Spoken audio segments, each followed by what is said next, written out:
Video games are something special. They have amazing visuals, great stories, epic soundtracks, cool bosses, and great gameplay. Some video games are praised highly and deserve it. Some games are terrible and make you want to break your TV. I'm here though to acknowledge the games I feel are unappreciated, misjudged, or just seem non-existent to people. This is Friendly Fire, and these are the top 10 most underrated games of all time. Before we start, here are some honorable mentions. Metroid Other M, Eternal Sonata, Wario World, Mirror's Edge, and Crash to Insanity. Okay, now let's begin the countdown. Number 10. When you think of Pokemon games, you usually think of the handheld games or the Pokemon Stadium franchise. Well, personally, I think of Pokemon Colosseum. I freaking love this game. It was a new take on the Pokemon formula, and I think it worked pretty well. The Shadow Pokemon aspect was fun in terms of how you captured them, and I really thought the graphics and music was great. This game didn't get bad ratings, it's just not talked about unless you are a die-hard Pokemon fan. This game was a great GameCube exclusive that I really feel people should check out, especially if you haven't heard of it until now. So go buy Pokemon Colosseum, like now. No, literally, right now. Get up and go! Number 9. Gauntlet Legends. This game is so underrated. Like seriously, this was like the co-op game that started it all, but a lot of people don't talk about it. I even saw this game get like a 6.9 rating. What the fuck? It's just hours upon hours of mindless 4-player dungeon crawling fun. You have 8 different classes to choose from. A dwarf, a Valkyrie, a knight, a jester, a wizard, an archer, a sorceress, and a warrior. The dwarf can have a fucking mohawk. That's awesome. Not to mention the power-ups, and the announcer was funny as hell. This is a classic that led the way for games like X-Men Legends and Marvel Ultimate Alliance. Get 3 friends and you'll have a blast. I would know. I'm playing it with 3 friends right now.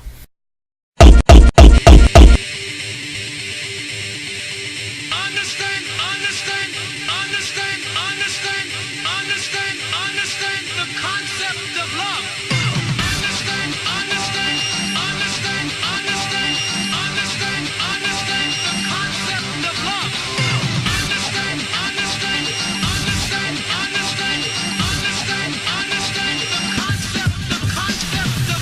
Jet Set Radio Future is a sequel to the classic Jet Grind Radio on Dreamcast.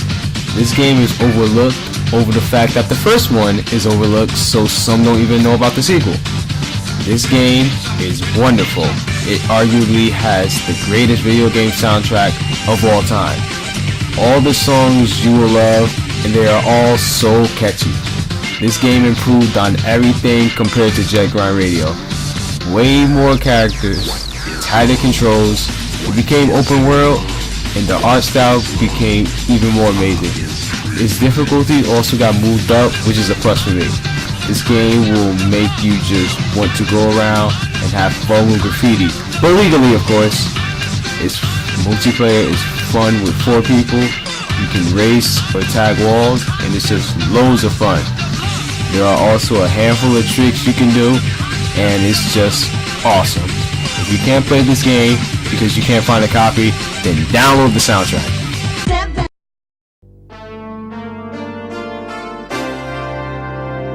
Super Mario Sunshine! Woohoo!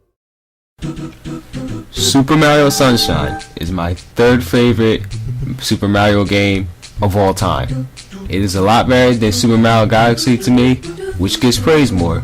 One reason I really love this game is how difficult it is.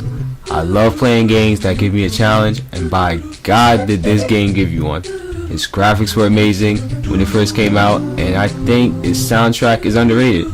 It was also cool that it had a nice story to it. It wasn't the best, but it was pretty good for a Super Mario game. My favorite part though was the variety in the gameplay. The use of FLUDD was great because he had so many ways to shoot his water. My favorite was the boost that FLUDD had.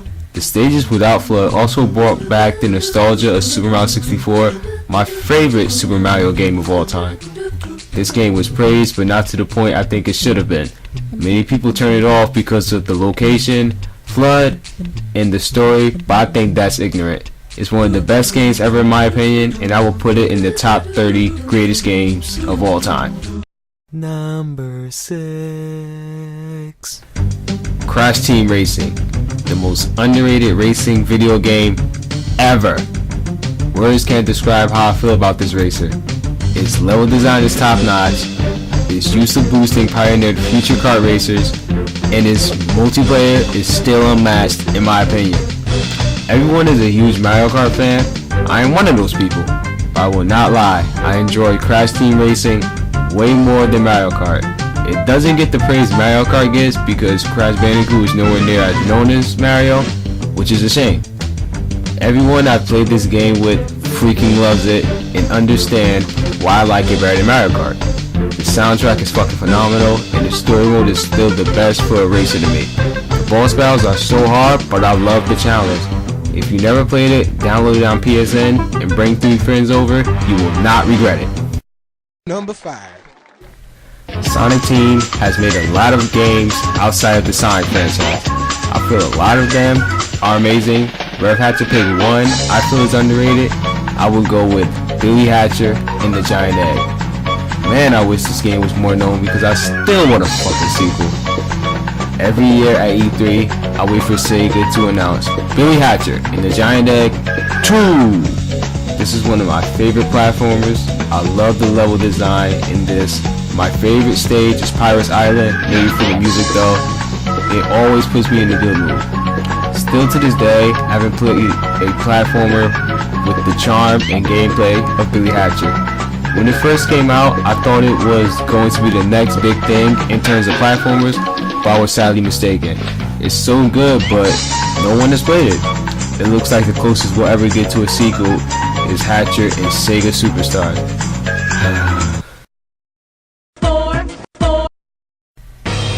This part wasn't that easy.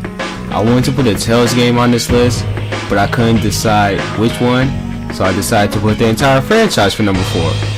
Next to Kingdom Hearts, this is my all-time favorite RPG franchise. Every game in this franchise is good to me. My favorites are Vesperia, and Symphonia, and then Abyss. All the characters are really awesome. Some can come off as annoying, but you really feel for them in their stories. I never really felt that much of a connection to video game characters before I played this series. Yui from Vesperia is so relatable to me. The real reason I love this franchise though, besides the story, is the gameplay. All the battles in this game are epic. The boss battles are so good and it really takes some strategy and skill. The arts are really cool and I love the combination of all of them. The games can be played in 4-player co-op and it's just awesome with friends, especially with the boss battles. Some of my favorite moments involve the boss battles with my friends. Namco Bandai, the team behind these games, is helping to make Super Smash Bros. 4, and some of the people who worked on the Tales franchise are helping. So just a suggestion, but can we see Lloyd Irving, Kratos, Zelos, and especially Yuri in Super Smash Bros. 4? It will be freaking awesome. And Namco, can we get Tales of Zero 1 and 2 very soon in the US? I don't know. I want to play them so bad. 3. Rayman Origins is a top 10 platformer of all time. Too bad if you aren't a Rayman fan, you will never know. This game came out in 2011 in the midst of games like Call of Duty Modern Warfare 3, Arkham City, and Battlefield 3. I'll break this game down into 3 things. Number 1, the art style is probably the most beautiful ever. It literally looks like a moving painting. It was hand drawn, it was only made by 5 people. I never have seen something so gorgeous. Even in standard definition, this game looks gorgeous. All the characters, levels, and enemies look extravagant, and I just love it. Number 2, the level design is just purely amazing. Every single level in this game feels completely different from the one before it. Not once did I ever feel like the game got repetitive. And variety that Ubisoft brought to the gameplay was enjoyable all around. My favorite stages were the ones where you chased the treasure chest. They were just loads of fun and had an amazing song playing throughout. Number 3, the multiplayer in this game is perfect. While other platformers like New Super Mario Bros. Wii suffer from bad physics messing up the gameplay with 4 people to the point you wanted to break your controller, Ubisoft perfected Origins to the point everything felt natural. This game is a blast with 4 players and it's hilarious. I never felt like my friend killed me because the game was broken, but rather because it was him messing with me or my own mistake.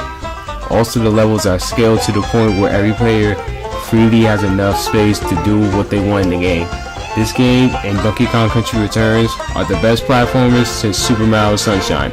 If you love great games, play Rayman Origins. 2. The World Ends With You is the most creative and unique game I have ever played in my entire life. There is nothing like it. The story is one of a kind, and so is the gameplay. It's from the creators of the Kingdom Hearts franchise, and is a Nintendo DS exclusive. In Japan, this game was highly praised, but in America, obviously, no one pretty much cared, but I did. When this game finally came over to the States, I bought it day one, and it blew past my expectations. It arguably has the greatest video game story of all time in my opinion. I find the main character Neku to be so relatable. To tell you the truth, he is almost a spitting image of me personality wise. The soundtrack is beautiful and the art style was gorgeous. I really felt like I was reading a manga the entire time I played it. It's so beautiful. Now about the gameplay. You fight with Neku, the main character, on the touchscreen and his partner on the top screen. You control Neku with the stylus and his partner with the D-pad and the L button. It sounds like something that would be broken, but it works perfectly. The battles are all unique and the use of the pin system to do all of your moves in combat works extremely well. I have no problems with this game at all. I feel more people should play this in the US. It is one of the greatest games of all time, and you will not regret a game as amazing as The World Ends With You. Okay, before we go on to the number 1 most underrated game of all time, let's do a quick recap. Number 10, Pokemon Colosseum. Number 9, Gauntlet Legends. Number 8, Jet Set Radio Future. Number 7, Super Mario Sunshine. Number 6, Crash Team Racing. Number 5, Billy Hatcher and the Giant Egg. Number 4, the Tails franchise. Number 3, Rayman Origins. And number 2, The World Ends With You. Number 1. Okay, this was an easy choice for me. At number 1, in my eyes, this is not only the most underrated video game of all time, but maybe the greatest game I have ever played. This game is Yoshi's Island. This game is the definition of perfect.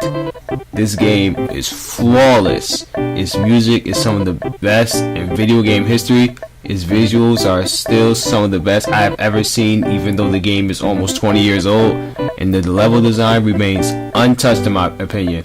The controls are fucking perfect. It's the only game I have ever played that I had no problems with at all control wise. Not once did I ever say something like, I pressed the damn A button. Work, you piece of shit.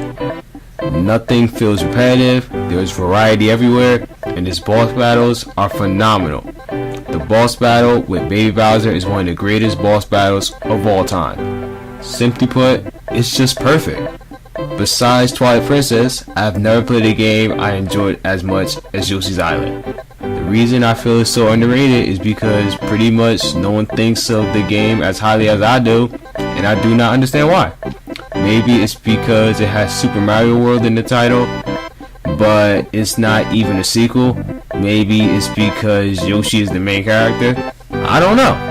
but this game should be praised just like games like Super Mario Bros. 3, Metal Gear Solid 3, Ocarina of Time, and A Link to the Past. This game should be in everyone's top 3, and if you haven't played it, buy a Super Nintendo or emulate the game and play it right now, because Yoshi's Island is really the most underrated video game of all time. Well, there you have it. Those are my top 10 most underrated games of all time. I hope you enjoyed the list, guys. If you have any suggestions of lists you want me to make, then hit me up on Twitter or leave a comment below. If you have any games you felt underrated, let me know. Just leave a comment. Tune in next week on February 4th for my top 10 most overrated games list. Because you can't have an underrated list without an overrated list, what can I say? And trust me, this list will cause a ton of controversy. I'm ready for that dislike bar to be read. See you next week.